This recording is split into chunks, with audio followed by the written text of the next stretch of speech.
What was the number one thing you were asked about in an interview outside of your work experience or education? They wanted to know a lot about the personal things that I did in my life so that they could paint a picture of who I was in the interview outside of what I would be at work. And I didn't expect that question when I first heard it. I was kind of like, what do you care? And they said, well, the reason we care is because we want to know that you're doing stuff to keep yourself positive, to keep yourself fresh and learning. What approaches should students use to find a job or to start their own business?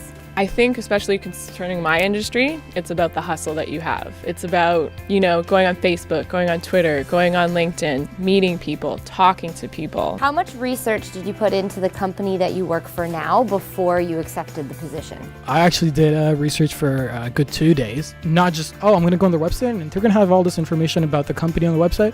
Yeah, but that's the company trying to sell themselves. That's not going to tell you the truth about that company. Figure out what is it the competitor is doing that they're not and look for opportunities. If you can figure out things that the company can improve on and the company can do, it shows that you're willing to take initiative. It shows that you understand the industry.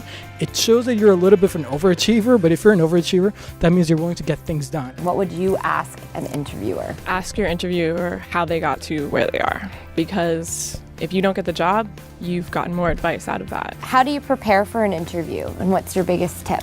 Don't over-prepare, right? Don't be afraid of stumbling or afraid of your answers or afraid of, if you dwell on the one question or the one thing that you're going to be asked in this interview, the second they ask you, you're going to turn into a mess. You don't want to be anybody but yourself. Can you give an example of one of the best first impressions that you've ever had? The first production company that I worked for, I know that they were hiring me for a very specific role, and I knew I was going to be shooting the groom getting ready. So I got my sister and I sat her down in a room and I made her kind of go through some of the same stuff that they would make a groom do. And I put together a highlight video that I was able to actually show them, and that really resonated well with them. And then they were very impressed at the fact that I actually went to that extent because I've never gotten that before. Some great first impressions that I've had and some bad ones are when people don't know their elevator speech. If you had 30 seconds in an elevator with the CEO of your dream company and it was just you and him in the elevator, what would you say? How would you sell yourself in that 30 seconds that you have and have that prepared so that when you go to networking events or when you go to interviews, you want everyone to remember that 30-second snapshot of you. What are some of the qualities that you value most in a colleague or a peer in the workplace?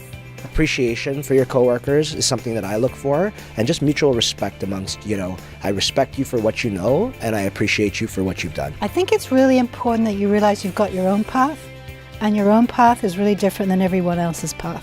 Follow your path, follow your journey, and don't be afraid, because you can see here, everyone's got a different path, and everyone has enjoyed it, everyone has a passion, and everyone is making their way. And that's what we at Humber would like you to do when you graduate from here.